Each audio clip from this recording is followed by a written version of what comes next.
Here doing some night fishing with my girlfriend. I didn't realize I didn't bring my live bait hooks. And I got him with this little drop shot hook. I don't know how I didn't bend the hook out reeling him in. 6-cent drop shot hook. Took me through all kinds of weeds. It's all tangled up in my rod. But look at this big dude. Look at this guy. Look at that belly.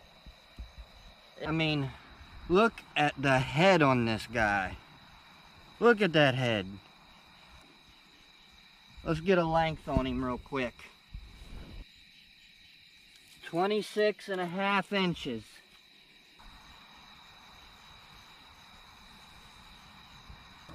Tummied up.